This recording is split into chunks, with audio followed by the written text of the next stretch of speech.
Bonjour à tous, bienvenue dans cette série spéciale technique, tech et dev que j'enregistre avec Kevin Couvet, notre CTO chez Cosa Vostra, qui gère des projets incroyables pour des clients formidables comme Fauchon, Corsica Ferry, Saint-James, Fairflex, Louis Erard, Tag Heuer, Léa Nature, j'en oublie certainement plein, Twinnings, sur des sujets de refonte, de replatforming, de middleware, de développement, de choix de CMS, de conseils, bref. Et on s'est dit qu'on faisait une série spéciale tech justement pour répondre à plein de questions que souvent on nous pose ou qu'on n'aborde pas dans les sujets habituels du panier. Dans cet épisode, une question ultra récurrente. Parfois on a l'impression qu'on a l'étiquette Shopify parce que c'est vrai que j'en parle beaucoup, mais il n'y a pas que ça, on ne fait pas que ça, on est un peu agnostique. Mais donc cette question c'est: quel CMS e-commerce choisir? On est complètement agnostique. Je sais pas si on peut être un peu agnostique. mais effectivement. Agnos, c'est pas croire en Dieu ou c'est croire en aucun Dieu? Aucun. Bref, on est un peu agnostique, ouais, c'est vrai que c'est compliqué. et du coup, ouais, effectivement, on a souvent cette question. On peut vite être estampillé Shopify, mais tout le monde peut l'être un petit peu parce que finalement, il y a un tel raz-de-marée en ce moment de sites de migration vers Shopify que effectivement, on parle beaucoup de Shopify. Nous, quand un dossier arrive, qu'on doit l'étudier, on essaie toujours de regarder avec un regard neuf et de se dire pourquoi Shopify, pourquoi pas, pourquoi un autre, et toujours d'arbitrer et de se dire quelle est la meilleure solution, quel est la meilleur rapport au niveau ROI, quel va avoir le meilleur impact, quelle solution va avoir le meilleur impact sur le chiffre d'affaires de notre client, parce que finalement, on a beau refaire un beau site, ce qu'on veut, c'est qu'ils vendent. Et du coup, on réfléchit vraiment, on se dit, voilà, est-ce que WordPress, WooCommerce, PrestaShop, Shopify, du sur-mesure, peut-être avec un Silus, voilà, on va se poser toutes ces questions et se dire, dans l'architecture globale de notre client, comment va s'inclure ce site e-com et quelle va être la meilleure réponse aussi pour ses équipes. Parce qu'on a aussi un enjeu interne de se dire, voilà, les utilisateurs, prenons un exemple, on l'a en ce moment sur un appel d'offres qu'on va gagner. On a cet enjeu vraiment de se dire... Je pense que quand l'épisode sortira, on l'aura gagné. On aura le résultat en tout cas. Moi, je n'aime pas me mettre la main, moi. Vas-y. Donc on aura gagné selon toi. Voilà. Et du coup, sur cet enjeu-là, tout le monde est habitué à bosser sur WordPress. Toute l'équipe marketing est habituée à bosser sur WordPress. Tout le monde est formé sur WordPress. Donc, dans cette étude, il faut aussi prendre en compte un coût qui va être porté par le client finalement, parce que ça ne nous impacte pas, mais notre rôle de conseil est aussi d'alerter, si le red flag n'a pas popé côté client, mais d'alerter, de se dire, attention, au niveau du marketing, il va y avoir un frein. Et on sait, dans l'accompagnement du changement, parce que c'est aussi un changement, que les freins sont nombreux. Quand on utilise une solution tous les jours pour traiter les commandes, tous les jours pour saisir des fiches produits, renseigner, répondre aux clients, changer de plateforme, pardon, du coup, et donc de stack, ça va être un vrai changement en fait pour des gens derrière qui vont avoir du mal, du coup, ou alors qui vont trouver ça génial. Mais il faut prendre ça en compte. Il faut dire, voilà, est-ce que vous appréciez votre plateforme? Est-ce que ça répond à vos besoins? Est-ce qu'aujourd'hui, vous avez fait des petits trucs d'automatisation sur votre Mac ou quoi pour remplir des champs automatiquement? Parce que tout ça, ça va avoir aussi un impact sur ce coût de bascule. Même si nous, on ne le facture pas, ce coût-là, il est interne. Et il faut vraiment regarder ça dans son entièreté. Et là, en l'occurrence, c'est un client qui adore WordPress, bosse bien sur WordPress, mais veut absolument du Shopify parce que quelqu'un lui en a parlé et que Exactement. Il faut passer sur Shopify. Alors que toute l'archi est sur WordPress et ça marche très bien. Exactement. Et WordPress et WooCommerce, c'est une super plateforme. Et là, une forme de réponse, si nous pensons aussi que dans son écosystème, ça va être OK de rester sur du WordPress WooCommerce, ça va être de venir répondre à tous ces freins. OK, tu veux utiliser une app Klaviyo, par exemple, interfaçons ton WooCommerce. C'est une réponse. Tu veux un nouveau thème design, parce que souvent c'est ça, voilà, on se dit, on va migrer, il y a un nouveau look, on passe sur une nouvelle plateforme. Mais on peut aussi rester sur sa plateforme et complètement refondre son front. On l'a abordé dans un autre épisode de cette série spéciale tech qui est la parfaite refonte ou replatforming e-commerce.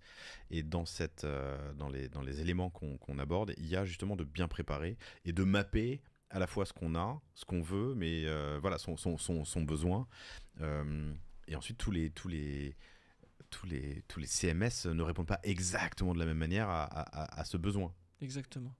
On a vraiment besoin de mapper, de vraiment faire un boulot pour se mettre dans la peau du client et de ses équipes. Du coup, parce que nous, souvent, on a un interlocuteur qui a un sentiment, voire une conviction qu'il a besoin de passer sur Shopify en ce moment, parce qu'on en parle beaucoup, c'est dans l'air du temps. Est-ce que c'est vraiment le besoin de toutes ces équipes? Ça répond à tout. Souvent oui, mais il faut quand même regarder. Regardez aussi évidemment les interfaces, le back-office. Et je pense qu'il est hyper important quand on fait ces choix de plateforme de tester quand on ne connaît pas les plateformes qu'on considère ou même qu'on ne considère pas, et le faire tester à ses équipes pour être sûr que une fois qu'on a lancé la refonte, on ne perd pas du temps humain. Tu l'as dit, en onboarding, en formation, mais aussi au quotidien. Il y a différents cas pour différents CMS? Non, je suis monoproduit ou j'ai 6000 produits? Non, il y a quand même des règles, effectivement. Nous, si le site a une grosse partie édito et déjà sur WordPress, on va regarder quand même pour privilégier du WooCommerce. Si le site et le service marketing a une vraie appétence pour être autonome dans l'ajout d'app, dans l'ajout d'applications, pour faire popper un système de story, pour popper de l'UGC, pour faire toutes ces apps, on sait que l'écosystème Shopify est très mouvant vraiment, et si on développe bien le thème, ils seront capables de le faire en autonomie, et ça c'est souhaité souvent par les équipes marketing. Donc là on va plus pousser sur du Shopify. Il y a quand même des orientations, mais si on veut que ça devienne une vraie conviction, il faut regarder au cas par cas. Et au final, l'utilisateur, le client, il voit pas où il est. Le client qui achète, il ne voit pas où il est. Et donc du coup, on avait cette discussion récemment dans une réunion projet. On disait, oui, c'est très bien avec ce replatforming. On le voit, toutes les marques qui basculent sur cette nouvelle plateforme gagnent tant de pourcents de conversion, tant de pourcents de CA. Mais ce qu'il faut prendre en compte, il faut prendre un peu de recul et se dire, ok, mais si on avait fait cette refonte sur l'ancienne plateforme, combien de pourcents de CA aurait-il gagné? On peut pas tellement faire ce test, c'est dommage, ce serait super intéressant. Non, c'est trop facile de dire ils sont passés de, je sais pas, Magento à Shopify, ils ont fait plus 30% de CA. C'est pas vrai, c'est que le site avait 10 ans, 5 ans, j'en sais rien, et qu'il y a eu une refonte UX, UI, plateforme de marque, parcours, enfin tout. Ils relancent le back in stock avec un outil CRM. On aurait pu l'interfacer dans Magento, on aurait pu faire la même refonte dans Magento. Le vrai exercice, finalement, si vraiment on pouvait le faire, ce serait de faire un A/B testing et de faire une refonte, mais de la faire sur les deux plateformes, et puis un jour sur deux, on échange. Donc ton point à la question, quel CMS choisir, déjà c'est, il n'y a pas d'outil magique. Non, il n'y a pas d'outil magique, parce que dans mon exemple, pour moi, ça ne change rien. Donc l'effort est à mettre côté UI, UX, Exactement. donc les parcours, l'interface, la plateforme de marque évidemment, qu'il faut laisser de côté, qu'il faut pas laisser de côté. Oui, et côté tech, sur la performance, la rapidité d'affichage, il va quand même y avoir un impact. Il y a des choses qui sont plus faciles à faire sur certaines plateformes. Voilà, le CDN sur Shopify, c'est natif. Voilà, mais clairement, quelqu'un qui n'est pas à l'international, c'est pas un sujet. La scalabilité, quelqu'un qui est sur un petit e-com, c'est pas un sujet. Voilà, il faut toujours arbitrer, regarder vraiment tous les points. Et puis les coûts se placent pas au même endroit. Sur du custom, exactement. Ça va être, enfin sur un open source, pardon, ça va être côté dev, de l'autre côté hébergement, ce sera pas le cas sur un SaaS. Et l'open source? L'open source. Pardon, pas l'open source, le sur-mesure. Le sur-mesure, c'est un bon axe. Il faut savoir qu'au niveau du coût de build, il va être beaucoup plus important. Après, on va avoir plus de souplesse, à condition d'avoir internalisé les équipes dev. Pour moi, c'est vraiment la solution. Si on veut faire du sur-mesure, il faut internaliser. On parlait avec une grosse application de vente de produits de vente événementielle qui nous avait dit avoir internalisé, je crois, une dizaine de développeurs, tout en React Native. Ils maîtrisent sa stack, 100% custom, mais c'est internalisé. Ça, du coup, en fait, pour faire du custom, c'est important d'avoir vraiment les avantages et pas que les inconvénients. Donc ça veut dire que, pour moi, le principal avantage, on a une envie le lundi matin, on va voir les devs, ils peuvent la mettre en place, on peut la tester, la ressortir le mardi et l'arrêter le jeudi, parce que finalement, souvent le lundi matin, on a les idées du week-end, c'est pas dingue. Et du coup, ça permet vraiment d'avoir plus de souplesse. Et pour moi, le full custom, aujourd'hui, c'est ça l'avantage. Il y a un coût de maintenance qui est important, mais s'il est internalisé et qu'on l'a pris en compte dès le début, ça peut être une bonne option. Tu l'as abordé un petit peu, il y a un autre choix qui peut se poser, c'est le choix du headless. Exactement. C'est quoi le headless? Alors le headless, c'est d'avoir vraiment un outil en back, donc un outil qui va gérer, porter la donnée. Les utilisateurs vont pouvoir saisir des produits, gérer les commandes, on va pouvoir l'interfacer à d'autres outils, on va pouvoir faire tout ça comme si on avait un site classique finalement, WordPress, Shopify, sauf que le front va être dans une autre techno, souvent une techno plus orientée JS, avec du Next.js, avec du React. Et là, l'avantage premier, c'est qu'on va pouvoir vraiment faire tout ce qu'on veut. En front, on va pouvoir le tordre dans tous les sens parce que du coup, on va pouvoir juste interagir en API. Et le deuxième avantage, c'est qu'on va avoir le headless, finalement, c'est plus un multiple head. On va avoir plusieurs têtes. Et du coup, on va pouvoir faire une app native et donc qui va être dans les stores et aussi un site et potentiellement un kiosque dans son magasin. 3 fronts qui peuvent être portés sur 3 technos différentes, mais un seul back, un seul enregistrement de commande et tout ça, ça échange en API. Donc le headless, il y a vraiment, ça a vraiment aussi le vent en poupe, mais on a aussi vu des dossiers qui étaient gérés en headless pour un site où il n'y en avait pas besoin. Oui, voilà, c'est ça. C'est un overkill. Overkill, ouais. Il faut vraiment se méfier il faut vraiment se méfier de ces solutions à la mode. Il ne faut pas suivre la mode, il faut plutôt prendre du recul et dire voilà, est-ce que j'en ai besoin? Le headless, c'est pas toujours nécessaire. Ouais, une alternative à ça, c'est aussi de bien gérer un middleware, et on l'a abordé dans un autre épisode de cette série spéciale sur le middleware, qui permet de séparer un site e-com front-back et pas en headless, et potentiellement d'autres interfaces de vente, du retail aussi, si on doit communiquer avec tu l'as dit, un kiosque en boutique par exemple. Donc voilà, c'est pas une mauvaise idée. Oui, on a eu le cas d'ailleurs d'un middleware récemment qui se mettait entre Shopify et WordPress. Alors on peut se dire, WordPress nativement pourrait communiquer avec les API Shopify, mais on avait voulu rajouter un peu d'intelligence entre les deux. Ou du coup, les équipes market allaient pouvoir pousser certains produits avec certains critères.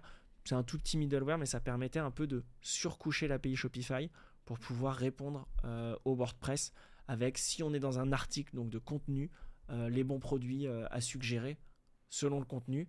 On peut imaginer entre les deux un outil IA, puisque c'est aussi vraiment sympa en ce moment d'APIfier entre guillemets les outils IA et de venir leur envoyer des infos pour qu'ils nous retournent une info synthétisée qu'on peut retraiter nous au niveau algorithme, du coup plus simple pour afficher des produits. Donc tel article, ok, ChatGPT en API, quel est le sujet de l'article? Est-ce que les meilleurs produits pour cet article-là seraient des produits de type t-shirt, sweat, chaussettes?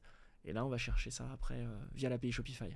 Mais là, il faut quand même il y a un certain niveau de développement et d'autonomie sur ces développements à avoir, quoi. On peut être accompagné par une bonne agence, ouais, par exemple. Aucun outil n'est magique.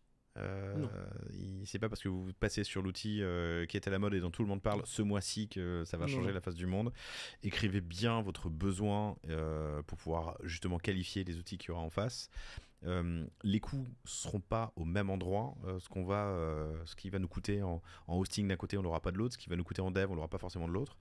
La taille de la communauté, c'est important aussi. C'est important. Ne pas faire un choix complètement exotique de CMS où il y a 3 développeurs dans le monde.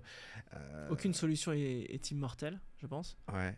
Il faut faire gaffe à ça. Et c'est pour ça aussi qu'il faut bien documenter quand même, de dire voilà, comment on avait fait les choses. Parce que si on doit les refaire demain, voilà, on sait très bien en développement, quand on fait un dev, si on doit le refaire le lendemain, normalement on le fait 2 fois plus vite, ou alors c'est qu'on n'a pas trop réfléchi quand on le faisait. Mais du coup, il faut vraiment faire aussi attention à ça, de bien documenter, de se rappeler pourquoi on avait fait les choses. Comme ça, si demain on doit les refaire sur une autre plateforme, ce qui peut arriver, on les fera plus vite. Et ne pas sous-estimer le coût interne. Et pour ça, il faut tester les outils et voir quel est quel sera le temps nécessaire d'accompagnement, d'onboarding, de formation, de suivi, de maintenance, de mise à jour. Il y a aussi, je pense, on l'oublie souvent dans les projets tech, la prise en compte des besoins des utilisateurs métiers. Et vraiment, même si on sait où on va aller, on sait quelle techno, on a une conviction, on y va. C'est important de prendre en considération tous les futurs utilisateurs. Le mec qui gère l'entrepôt, quoi. Ouais, parce que finalement, il aura fait partie de ce choix. Et quelque part, la solution elle buggera moins puisqu'il l'a un peu choisi aussi. Cool. Merci Kevin Couvet, Merci. C-O-U-V-E-T, que vous retrouvez sur LinkedIn si vous voulez poursuivre la conversation, ou évidemment écrivez-nous. À plus. À plus.